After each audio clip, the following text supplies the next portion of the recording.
ठंडे माहौल में आज फिर बहू दीप्ति की आवाज गूंजी थी, जहर से भरी। उसने ड्राइंग रूम में बैठे अपने ससुर कैलाश जी की ओर ऐसे देखा जैसे वो कोई इंसान नहीं बल्कि पुरानी सोच का बोझ हो।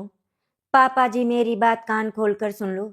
दीप्ति की आवाज में सम्मान नहीं, हिकारत थी। ये लखनऊ है, आपका गांव नहीं, जो आप पूरा टाइम कुर्ता पैजामा पहनकर घूमते रहेंगे। मेरी सारी सहेलियां मुझे चिढ़ाती हैं।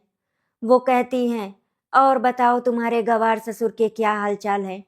आपको अंदाजा भी है मुझे कितना शर्मिंदा होना पड़ता है। कैलाश जी चुप रहे। उनके हाथ में अखबार था, लेकिन शब्द धुंधले हो चुके थे।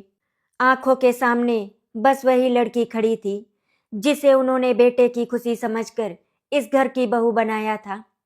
उन्होंने कभी सोचा भी नहीं था कि वही बहू एक दिन उन्हें, उनकी सादगी, उनके संस्कारों पर ऐसे वार करेगी। दीप्ति यहीं नहीं रुकी। उसने रसोई की ओर उंगली उठाई, जहां उसकी सास सविता जी चुपचाप सब्जी काट रही थी। और हाँ, उस बुढ़िया को भी समझा दीजिए, इस घर में आप दोनों के लिए मुफ्त की रोटी है। इसका मतलब ये नहीं कि आप पूरे घर के मालिक बन गए हैं। अब से मम्मी जी घर के काम देखेंगी और आप बाहर के समझे। सविता जी के हाथ से चाकू फिसलते फिसलते बचा। उनकी आंखों में पानी भर आया, लेकिन उन्होंने सिर झुका लिया। जीवन भर उन्होंने यही सीखा था, घर बचाने के लिए चुप रहना। लेकिन कैलाश जी के भीतर कुछ टूट गया था, और उसी टूटन के साथ कुछ जाग भी गया। उन्होंने धीरे से अखबार मोड़ा और चश्मा उतारा और दीप्ति को ऐसे देखा जैसे पहली बार देख रहे हों। उनकी आंखों में ना गुस्सा था, ना आंसू, बस एक ठंडी दृढ़ता थी। उस पल दीप्ति को लगा जैसे उसने जीत हासिल कर ली हो। उसे क्या पता था कि जिस इंसान को वो गवार कह रही है, वो इंसान अब चुप नहीं रहेगा। कैलाश जी ने मन ही मन फैसला कर लिया था, अब उसे बताना पड़ेगा गवार क्या होता है और संस्कार किसे कहते हैं। कमरे में सन्नाटा था, लेकिन उस सन्नाटे में एक आने वाले तूफान की आहट साफ सुनाई दे रही थी। उस दिन दीप्ति के तीखे शब्द हवा में तैरते हुए धीरे धीरे शांत हो गए, लेकिन वे शब्द कैलाश जी के दिल में ऐसे उतर चुके थे जैसे किसी ने बरसों से जमा मिट्टी को कुरेद दिया हो। वे बिना कुछ कहे ड्राइंग रूम से उठे। उनके कदमों में ना जल्दबाजी थी, ना ही लड़खड़ाहट, बल्कि एक अजीब ठहराव भरी दृढ़ता थी, जैसे भीतर कोई बहुत बड़ा फैसला ले लिया हो। दीप्ति को लगा कि उसकी बातों का असर हो गया है, जिसकी वजह से ससुर चुप हो गए और हार मान ली है। और वही भ्रम उसके चेहरे पर हल्की सी विजयी मुस्कान बनकर उभर आया। उसे क्या पता था कि ये चुप्पी हार नहीं, बल्कि तूफान से पहले की स्थिरता है। कमरे के कोने में बैठी सविता जी अब भी उसी जगह जमी हुई थी। उनकी आंखें लाल थी, लेकिन उन्होंने आंसू बहने नहीं दिए। बरसों की आदत थी अपमान को भीतर समेट लेना, दर्द को पूजा समझकर सह लेना। कैलाश जी जब कमरे में आए तो उन्होंने पत्नी की ओर देखा, और पहली बार उनकी आंखों में वो असहायपन देखा जो किसी और के सामने कभी नहीं झलका था। सविता जी ने धीमी आवाज में कहा, छोड़ दीजिए जी, आजकल की लड़कियां ऐसी ही होती हैं, पढ़ी लिखी शहर की हैं, हम जैसे लोग उन्हें पुराने लगते हैं। लेकिन कैलाश जी ने पहली बार उनकी बात को बीच में रोक दिया। उनका स्वर ऊंचा नहीं था, पर उसमें ऐसा भार था कि सविता जी चुप हो गई। पुराने नहीं, हम जड़ हैं, और जिस दिन जड़ काट दी जाती है उस दिन पेड़ खड़ा नहीं रहता। उसी रात कैलाश जी देर तक सो नहीं पाए। खिड़की से बाहर लखनऊ की चमकती सड़कें, गाड़ियों की आवाजें थी, वही शहर जिसका हवाला देकर दीप्ति ने उन्हें गंवार कहा था। उन्होंने अपने जीवन की पूरी यात्रा एक बार फिर याद की। गांव की कच्ची गलियां, पिता के संस्कार, मेहनत से खड़ा किया गया छोटा सा व्यापार, बेटे को शहर में पढ़ाने का सपना, और फिर ये घर जहां आज उन्हें बोझ समझा जा रहा था। उनके चेहरे पर कड़वाहट नहीं थी, बल्कि एक ठंडा आत्ममंथन था। उन्होंने तय कर लिया था कि वे बहू को जवाब गाली या अपमान से नहीं देंगे, बल्कि उसी भाषा में देंगे जिसे वो समझती है, हकीकत की भाषा। अगले दिन सुबह सब कुछ सामान्य दिख रहा था, लेकिन सामान्यता के पीछे बहुत कुछ बदल चुका था। कैलाश जी समय पर तैयार हुए, वही सादा कुर्ता पैजामा पहना, लेकिन आज उनके व्यक्तित्व में एक अलग आत्मविश्वास था। दीप्ति ने जानबूझकर उन्हें नजरअंदाज किया। मोबाइल पर अपनी सहेलियों से बात करते हुए हंसी, जैसे घर में कोई और मौजूद ही ना हो। आज क्लब में लंच है, वो ऊंची आवाज में बोली, और शाम को पार्टी। प्लीज घर में कोई देहाती माहौल नहीं होना चाहिए। क्या पता मेरी कुछ सहेलियां घर आ जाएं। ये बात उसने सीधे कैलाश जी को सुनाने के लिए कही थी, लेकिन इस बार भी उन्हें चुप देखकर वो और निश्चिंत हो गई। उसे ये अंदाजा बिल्कुल नहीं था कि उसी सुबह कैलाश जी घर से निकलते समय अपने पुराने ब्रीफकेस में कुछ कागज, कुछ फाइलें और बहुत सारे सच रखकर जा चुके थे। वे जिनसे मिलने जा रहे थे, वे सिर्फ पुराने जानकार नहीं थे, बल्कि उस शहर के वे लोग थे जिनके सामने आज भी उनका नाम इज्जत से लिया जाता था। दीप्ति जिस आधुनिकता पर इतराती थी, उसी शहर की नींव में कैलाश जी का पसीना और मेहनत दबी हुई थी, और अब वही नींव धीरे धीरे हिलने वाली थी। सविता जी को पहली बार अपने पति की आंखों में डर नहीं, भरोसा दिखा। उन्होंने मन ही मन सोचा, शायद अब सब कुछ बदलने वाला है। और उधर दीप्ति अपनी चमकदार दुनिया में मग्न, इस बात से बिल्कुल बेखबर थी कि जिसे वो गंवार समझ रही है, वही इंसान उसके बनाए हुए भ्रम के महल की पहली ईंट निकाल चुका है। कैलाश जी के चेहरे पर एक अलग ही गंभीर चमक थी। वे आज फिर उसी सादे कुर्ते पैजामे में थे, लेकिन उनके कदमों में आज झिझक नहीं थी। जिस इंसान का दीप्ति और उसकी सहेलियां गंवार ससुर कहकर मजाक उड़ाती थी, वही इंसान आज शहर के उस हिस्से की ओर बढ़ रहा था जहां बड़े बड़े नाम, बड़ी बड़ी कुर्सियां और पुराने हिसाब किताब बसते थे। ब्रीफकेस उनके हाथ में नहीं, जैसे आत्मसम्मान उनके साथ चल रहा हो।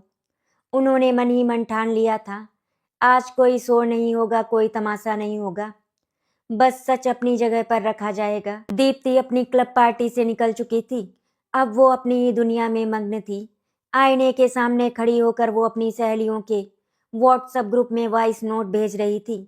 यार, तुम सोच भी नहीं सकती, मेरे ससुर अब भी वही देहाती स्टाइल, पूरा दिन कुर्ता पैजामा। समझ नहीं आता ऐसे लोग शहर में कैसे टिक जाते हैं। उसकी हंसी में घमंड था, और उसी घमंड ने उसे अंधा कर दिया था। उसे बिल्कुल अंदाजा नहीं था कि जिस टिक जाने की बात वो कर रही है, उसके पीछे कितनी कुर्बानी, कितनी मेहनत और कितनी चुप सहनशीलता छुपी है। शाम होते होते दीप्ति के पति दीपक के ऑफिस में हलचल मच गई।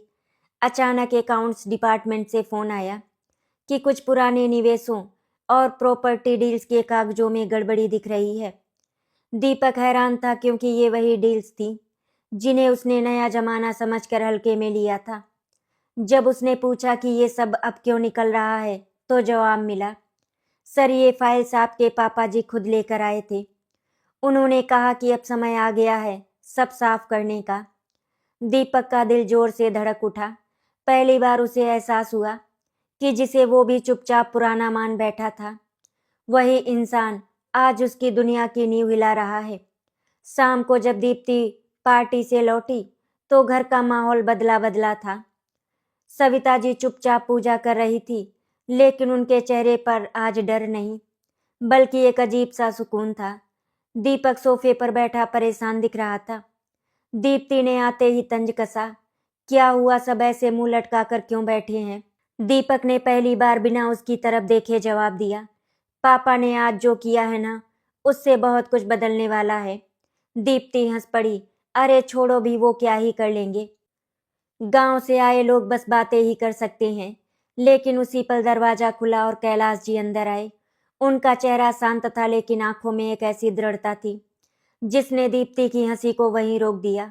उन्होंने बिना किसी को देखे कुर्सी खींची और बैठ गए। कुछ सेकंड का सन्नाटा था, वही सन्नाटा जो तूफान से पहले आता है। फिर उन्होंने बेहद धीमी लेकिन साफ आवाज में कहा, दीप्ति, तुम्हें लगता है गंवार होना कपड़ों से तय होता है, या इस बात से कि इंसान अपने अतीत और जिम्मेदारियों को कितना समझता है? दीप्ति कुछ बोलना चाहती थी, लेकिन पहली बार शब्द उसका साथ छोड़ चुके थे। कैलाश जी ने आगे कुछ नहीं कहा, लेकिन जो संकेत उन्होंने दे दिया था वो काफी था। दीप्ति को पहली बार लगा कि खेल उसके हाथ से निकल रहा है। उसके बनाए भ्रम में एक दरार पड़ चुकी थी और वो दरार धीरे धीरे दरार नहीं दरवाजा बनने वाली थी। उस रात दीप्ति देर तक सो नहीं पाई। उसे बार बार वही चेहरा याद आता रहा, सादा कुर्ता पैजामा लेकिन आंखों में ऐसा आत्मविश्वास जिसने उसके पूरे घमंड को हिला दिया था। और वही कैलाश जी अपने कमरे में बैठकर मन ही मन सोच रहे थे, ये तो बस शुरुआत है, असली सबक अभी बाकी है। लखनऊ की उस सुबह में सब कुछ सामान्य दिख रहा था, लेकिन दीप्ति के भीतर अजीब सी बेचैनी उमड़ रही थी। रात भर करवटें बदलने के बाद भी उसकी नींद पूरी नहीं हुई थी और आईने में खुद को देखते हुए उसे पहली बार अपना चेहरा उतना आत्मविश्वासी नहीं लगा जितना वो हमेशा समझती थी। फिर भी उसने वही महंगी साड़ी पहनी, वही ऊंची एड़ी, वही बनावटी मुस्कान ओढ़ी और खुद को समझाया कि ये सब बस एक वहम है। आखिर एक गवार ससुर क्या ही बिगाड़ सकता है। लेकिन दिल के किसी कोने में एक डर बैठ चुका था जो हर बार कैलाश जी की शांत आंखों का ख्याल आते ही सिर उठाने लगता था। दोपहर को दीप्ति अपनी सहेलियों के साथ उसी क्लब में पहुंची जहां उसकी पहचान हमेशा आधुनिक, आत्मविश्वासी और ऊंचे स्टेटस वाली महिला की रही थी।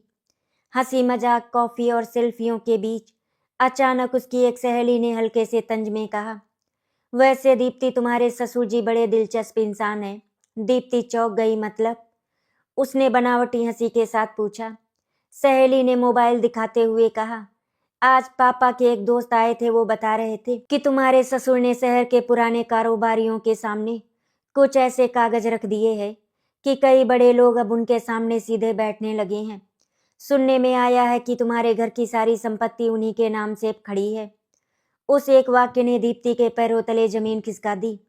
उसे पहली बार एहसास हुआ कि वो जिस जमीन को अपना साम्राज्य समझ रही थी उसकी चाबी अब भी किसी और के हाथ में है। घर लौटते वक्त दीप्ति का सिर भारी था। हर चमकती इमारत, हर तेज रफ्तार गाड़ी उसे चिढ़ाती हुई लग रही थी। घर में कदम रखते ही उसने देखा कि सविता जी बैठक में बैठे कुछ पुराने कागज सहेज रही थी। दीप्ति ने पहली बार उन्हें ध्यान से देखा। सादा सा चेहरा, झुकी नजरें, लेकिन आज उसमें भी एक अजीब सा आत्मविश्वास झलक रहा था। दीप्ति को ये बात खल गई। उसने कठोर स्वर में कहा, ये सब क्या कर रही हैं आप? सविता जी ने शांत आवाज में जवाब दिया, अपने हिस्से की जिंदगी समेट रही हूँ बहू। इस एक वाक्य ने दीप्ति को भीतर तक हिला दिया, क्योंकि उसमें शिकायत नहीं बल्कि सच्चाई की ताकत थी। शाम को जब दीपक घर लौटा तो उसके चेहरे पर तनाव साफ था। उसने बिना भूमिका बांधे कहा, दीप्ति हमें पापा से बात करनी होगी। दीप्ति झल्ला उठी। अब क्या हुआ? तुम्हारे पापा हर जगह अपनी पुरानी कहानियां लेकर घूम रहे हैं। मेरी इमेज खराब हो रही है। दीपक ने पहली बार उसकी ओर सख्त नजर से देखा। इमेज? तुम्हें पता भी है पापा ने क्या किया है? जिन लोगों के सामने तुम खुद को बहुत बड़ा समझती हो, आज वही लोग पापा के सामने सिर झुका रहे हैं। और सच बताऊं, अगर उन्होंने एक कदम पीछे खींच लिया तो ये घर, ये लाइफ स्टाइल सब सवालों में आ जाएगा। उसी पल कैलाश जी कमरे में दाखिल हुए। उनका चेहरा वैसा ही शांत था, लेकिन अब उस शांति में एक स्पष्ट संदेश छुपा हुआ था। उन्होंने दीप्ति की ओर देखकर कहा, डर लग रहा है ना? जब जमीन खिसकती है तब ऐसा ही लगता है, लेकिन याद रखना बहू, मैं तुम्हें गिराना नहीं चाहता। मैं सिर्फ तुम्हें ये दिखाना चाहता हूँ कि इज्जत मांगने से नहीं, निभाने से मिलती है। दीप्ति पहली बार उनके सामने नजरें नहीं मिला पाई। उसे एहसास हो गया था कि ये लड़ाई अब तानों और शब्दों की नहीं रही, ये लड़ाई संस्कार बनाम अहंकार की हो चुकी है। उस रात सविता जी ने मंदिर में दिया जलाते हुए मन ही मन प्रार्थना की, शायद अब घर में अंधेरा कम और उजाला ज्यादा होगा। और दीप्ति अपने कमरे में अकेली बैठी पहली बार खुद से सवाल कर रही थी, क्या सच में गंवार वही होता है जो सादा कपड़ा पहनता है, या वो जो रिश्तों की कीमत नहीं समझता? दीप्ति का घमंड टूटना शुरू हो चुका था, लेकिन असली परीक्षा अभी बाकी थी। दीप्ति के जीवन में वो दिन किसी तूफान से कम नहीं था। सुबह से ही उसका मन बेचैन था, जैसे कुछ बहुत बड़ा घटने वाला हो। मोबाइल पर लगातार मैसेज आ रहे थे। आज शहर के प्रतिष्ठित लोगों की एक बड़ी मीटिंग थी, जिसमें व्यापार, समाज और संस्कृति से जुड़े नामचीन लोग शामिल होने वाले थे। दीप्ति ने इसे भी एक और सोशल इवेंट समझा, जहां वो अपनी आधुनिक सोच और ऊंचे रहन सहन का प्रदर्शन करेगी। उसने सबसे महंगी साड़ी पहनी, मेकअप में जरा भी कमी नहीं छोड़ी और मन ही मन खुद को समझाया कि वो किसी से कम नहीं, लेकिन दिल के किसी कोने में एक डर बैठा था। कैलाश जी भी उसी कार्यक्रम में आने वाले थे। हॉल में कदम रखते ही दीप्ति को अजीब सी निगाहें महसूस हुई। कुछ लोग उसे पहचानते थे, लेकिन आज उनकी आंखों में वो पुरानी चमक नहीं थी। फुसफुसाहटें हवा में तैर रही थी। यही है वो बहू, कितना घमंड है इसमें। कपड़े तो आधुनिक है, पर संस्कार। दीप्ति ने खुद को संभालते हुए मुस्कान बनाए रखी, लेकिन उसका दिल जोर जोर से धड़कने लगा। तभी मंच की ओर सबकी निगाहें गई, जहां कैलाश जी को सम्मान के साथ बुलाया जा रहा था। वही सादा कुर्ता पैजामा, वही शांत चाल, लेकिन आज पूरा हॉल उनके खड़े होते ही तालियों से गूंज उठा। दीप्ति की आंखों के सामने जैसे अंधेरा छा गया। जिस इंसान को वो गंवार कहकर नीचा दिखाती थी, वही आज शहर की नजरों में इज्जत का प्रतीक बना खड़ा था।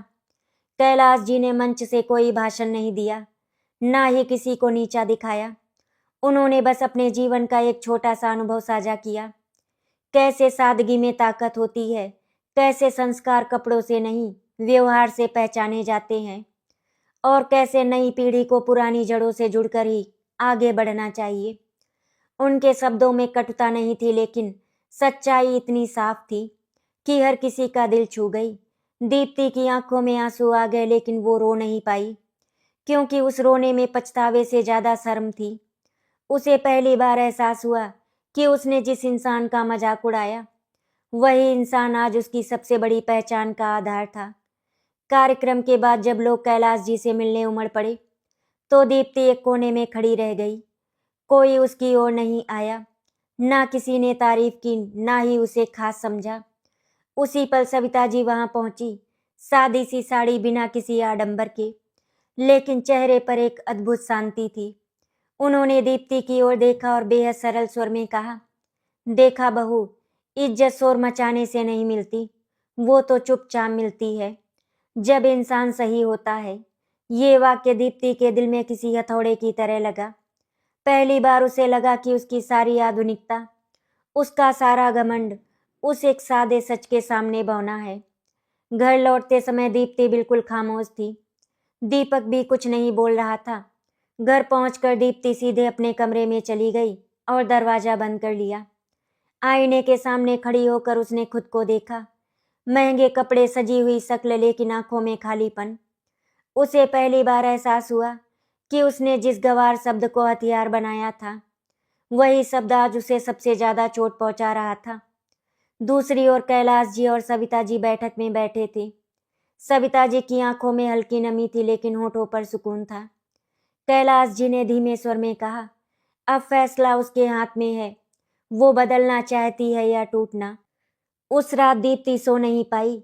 उसके भीतर संघर्ष चल रहा था, अहंकार और आत्मबोध का, और यही संघर्ष आगे की कहानी की सबसे बड़ी कसौटी बनने वाला था, क्योंकि अब सवाल सिर्फ इज्जत का नहीं, परिवर्तन का था। उस रात घर की सारी बत्तियां बुझ चुकी थी, लेकिन दीप्ति के कमरे में अंधेरा होने के बावजूद उसके भीतर उजाला नहीं आया था। वो बिस्तर पर बैठी हुई थी, सामने मेज पर पड़ा आईना जैसे उससे सवाल कर रहा हो। वही आईना जिसके सामने खड़े होकर वो खुद को सबसे ऊपर समझती थी। आज उसी आईने में उसे अपना चेहरा अपरिचित लग रहा था। अचानक उसकी आंखों से आंसू बहने लगे, बिना किसी सिसकियों के, बिना किसी आवाज के। वो रोना उस अपमान का नहीं था जो उसे समाज में मिला, बल्कि उस सच्चाई का था जिसे उसने सालों तक देखने से इनकार किया था, कि वो जिन संस्कारों को गंवारपन समझती रही, वही संस्कार आज भी इस घर की नींव थे। आधी रात के बाद उसे प्यास लगी और वो कमरे से बाहर निकली। रसोई में हल्की रोशनी जल रही थी। वहां सविता जी बैठी थी, हाथ में पुरानी सी डायरी लिए हुए। दीप्ति ठिठक गई। वो चुपचाप खड़ी रही, जैसे कोई अपराधी अपने फैसले का इंतजार कर रहा हो। सविता जी ने उसे देखा, लेकिन कोई सवाल नहीं किया। उन्होंने बस डायरी उसकी ओर बढ़ा दी और कहा, इसे पढ़ लो बहू, शायद इससे तुम्हें कुछ समझ आए। दीप्ति ने कांपते हाथों से डायरी ली। उसके पन्ने पुराने थे, स्याही हल्की पड़ चुकी थी, लेकिन शब्दों में जिंदगी भरी हुई थी। डायरी में कैलाश जी की पूरी कहानी दर्ज थी। कैसे उन्होंने अपने पिता की मृत्यु के बाद कम उम्र में जिम्मेदारियां संभाली, कैसे गांव से शहर आकर अपमान सहे, लोगों के ताने सुने और फिर भी कभी अपने संस्कार नहीं छोड़े। दीप्ति पढ़ती गई और उसके भीतर कुछ पिघलता गया।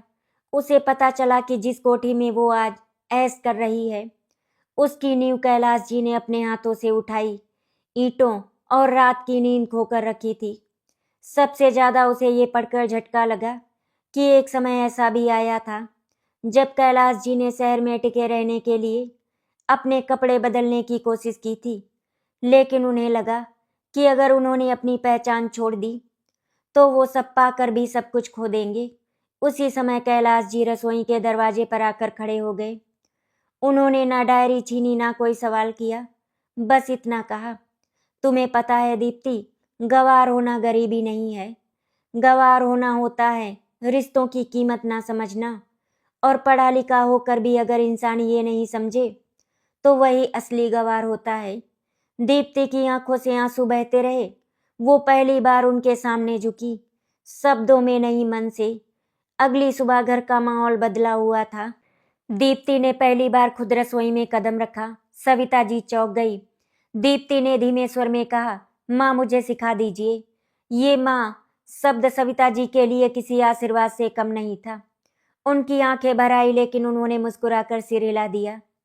उस पल दीप्ति को एहसास हुआ कि सम्मान मांगने से नहीं, निभाने से मिलता है। और ये बात उसे किसी किताब में नहीं, इस घर की चुप्पी ने सिखाई थी। हालांकि भीतर का संघर्ष अभी पूरी तरह खत्म नहीं हुआ था। दीप्ति जानती थी कि समाज के सामने, अपने अहंकार के सामने और खुद के सामने उसे अभी और भी इम्तिहान देने होंगे। लेकिन अब उसके पास भागने का बहाना नहीं था। अब उसके पास सिर्फ एक रास्ता था, बदलाव का रास्ता। कैलाश जी दूर खड़े ये सब देख रहे थे। उनके चेहरे पर ना जीत की खुशी थी, ना बदले की तसल्ली। बस एक संतोष था कि शायद ये घर अब फिर से घर बन सकता है। दीप्ति ने बदलाव का रास्ता चुन तो लिया था, लेकिन ये रास्ता उतना आसान नहीं था जितना उसे उस रात लगा था। घर के भीतर उसका व्यवहार बदल चुका था।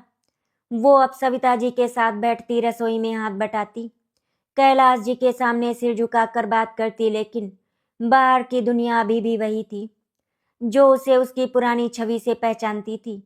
समाज को बदलना हमेशा खुद को बदलने से ज्यादा मुश्किल होता है, और दीप्ति अब इसी सच्चाई से टकराने वाली थी।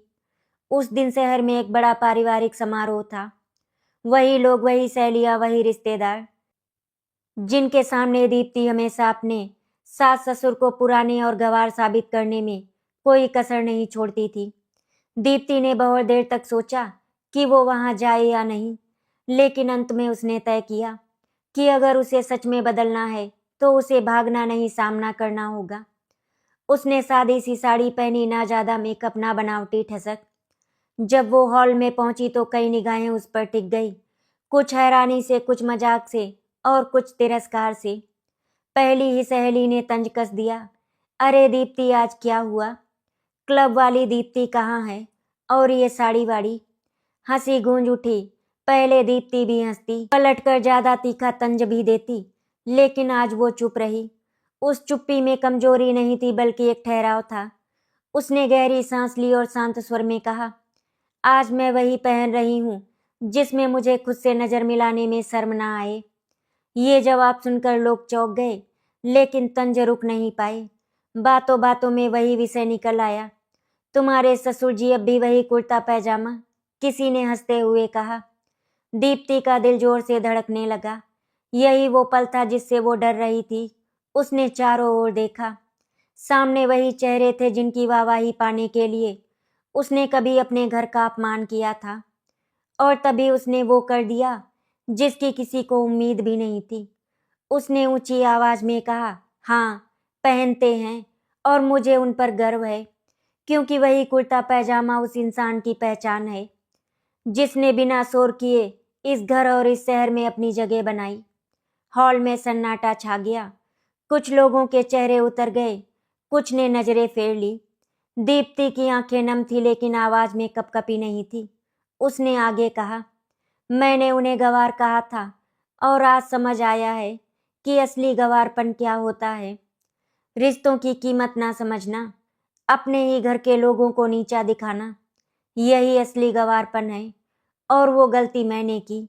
ये स्वीकार किसी मंच से नहीं, किसी भाषण के लिए नहीं था।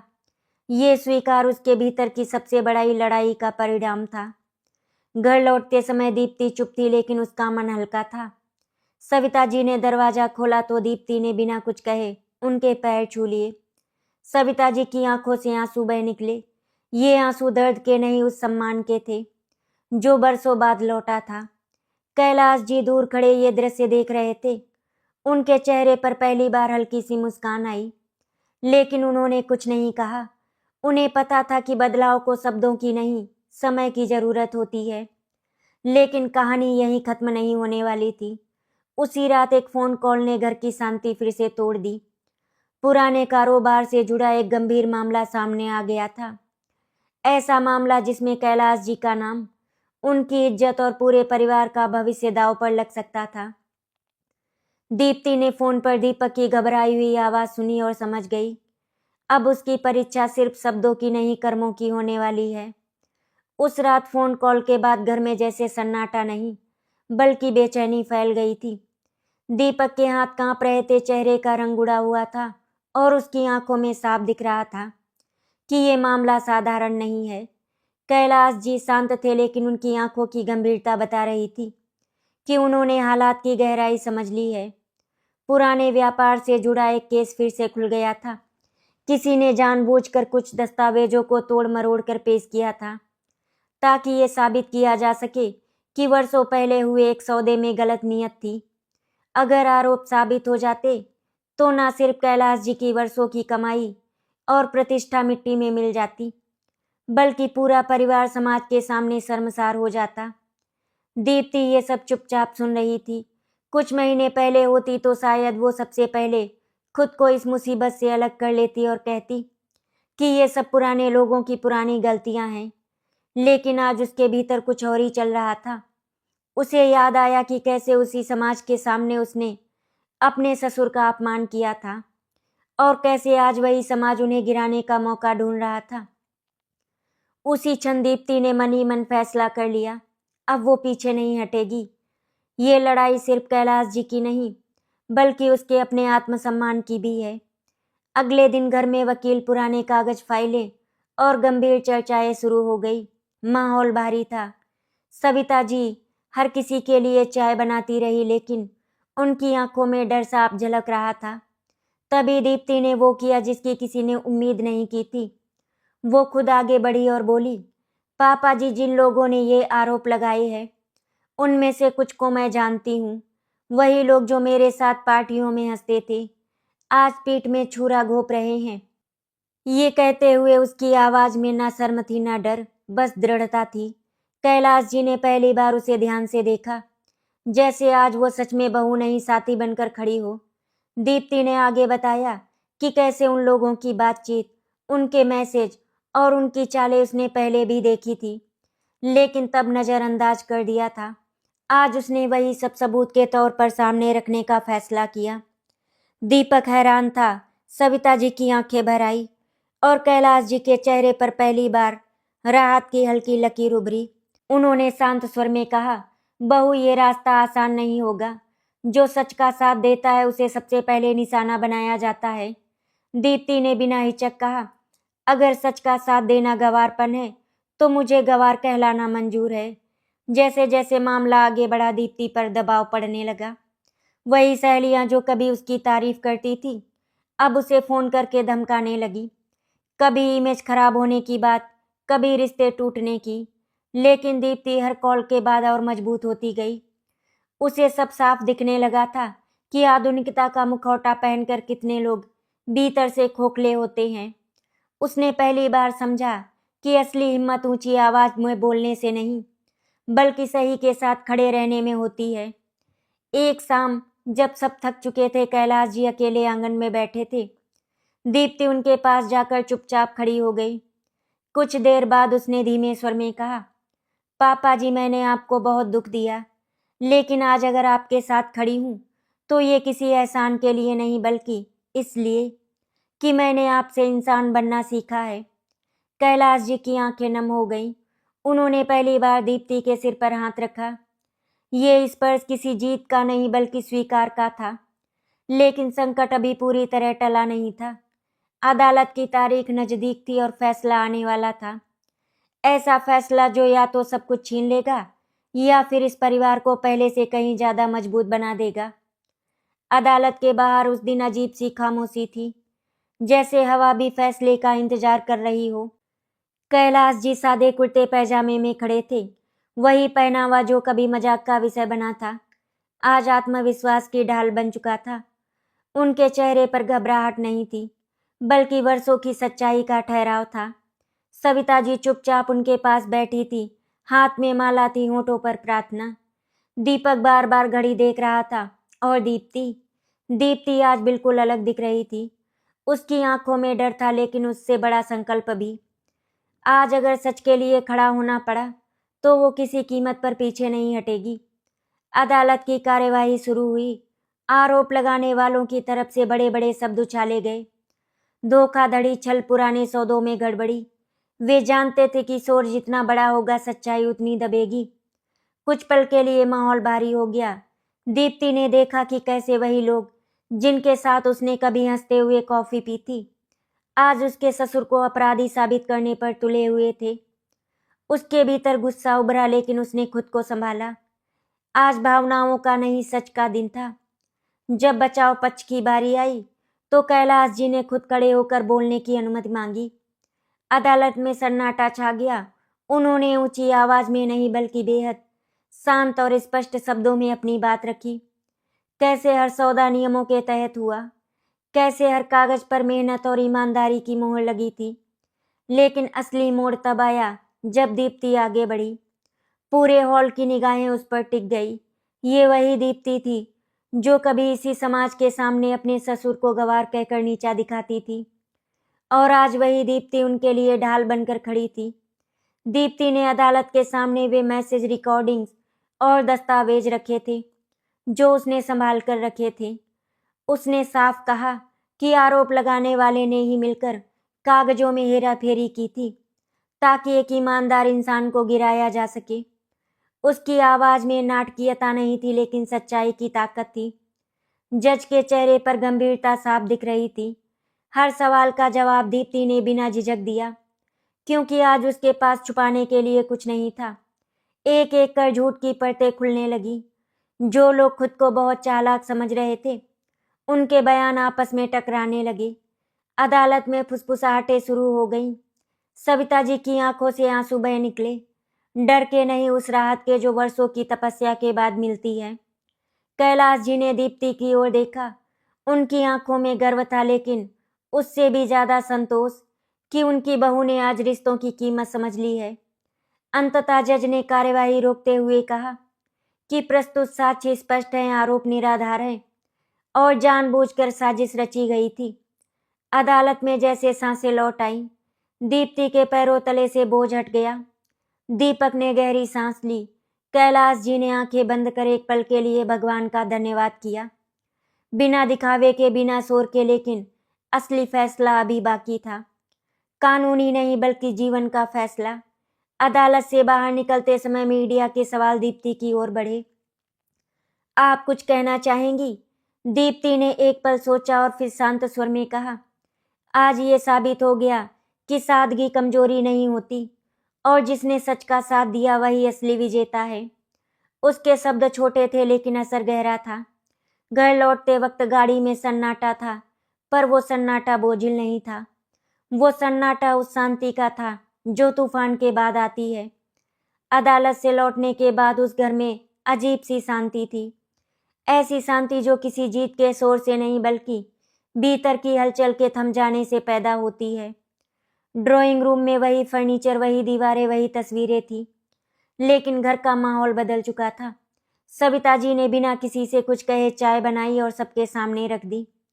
ये वही रसोई थी जहां कभी उन्हें बुढ़िया कहकर चुप करा दिया गया था, और आज वही रसोई घर की सबसे सशक्त जगह लग रही थी। कैलाश जी चुपचाप खिड़की के पास खड़े थे, बाहर देखते हुए। लेकिन इस बार बाहर की दुनिया नहीं, भीतर की यात्रा उन्हें सुकून दे रही थी। दीप्ति कमरे में आई और पहली बार उसने बिना किसी झिझक के, बिना किसी डर के कैलाश जी के सामने हाथ जोड़ दिए। ये हाथ जोड़ना कोई औपचारिक माफी नहीं था, बल्कि एक गहरी स्वीकारोक्ति थी। उसकी आंखों से आंसू बह रहे थे, लेकिन आज ये आंसू कमजोरी के नहीं थे। उसने भारी आवाज में कहा, पापा जी, मैंने आपको सिर्फ शब्दों से नहीं, सोच से भी ठेस पहुंचाई है।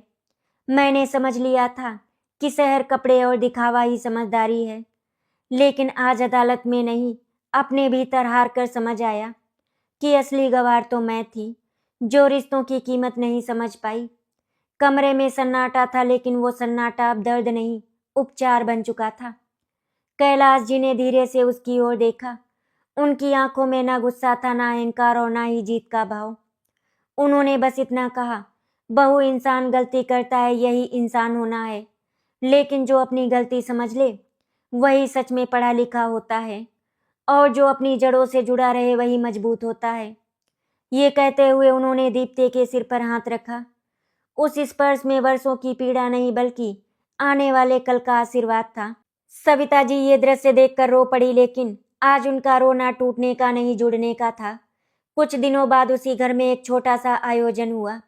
ना कोई भव्य पार्टी, ना कोई दिखावा, बस परिवार और कुछ करीबी लोग।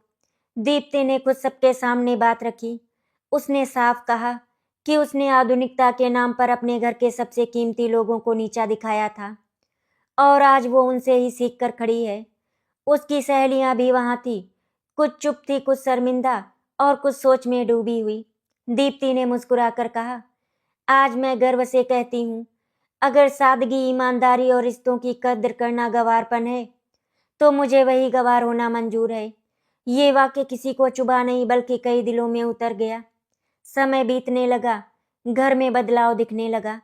दीप्ति अब सविता जी के साथ बैठकर बातें करती, कैलाश जी के अनुभव सुनती, और दीपक भी अपने माता पिता को पहले से ज्यादा समझने लगा था। वो घर जहाँ कभी ताने और अपमान गूंजते थे, अब संवाद और सम्मान से भरने लगा।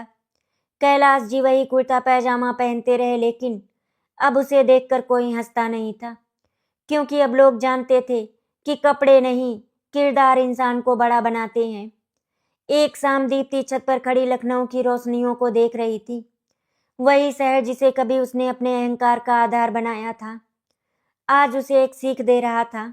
वो नीचे आई तो सविता जी के पास बैठी और बोली, माँ, आपने मुझे बिना बोले बहुत कुछ सिखा दिया। सविता जी ने उसका हाथ थाम लिया। ये हाथ थामना सिर्फ रिश्ता नहीं था, ये एक पीढ़ी से दूसरी पीढ़ी तक संस्कारों का हस्तांतरण था। यहीं से शुरू होती एक नई सोच की, एक नए रिश्ते की। क्योंकि उस घर में अब कोई गवार नहीं था, वहां सिर्फ संस्कारवान लोग थे, जिन्होंने समझ लिया था कि आधुनिकता आगे बढ़ना सिखाती है, लेकिन जड़ें ही गिरने से बचाती हैं। आशा करती हूँ आपको हमारी कहानी अच्छी लगी होगी। अगर आपको हमारी कहानी अच्छी लगी तो वीडियो को लाइक एंड शेयर करें, चैनल को सब्सक्राइब करें। वीडियो देखने के लिए आपका धन्यवाद।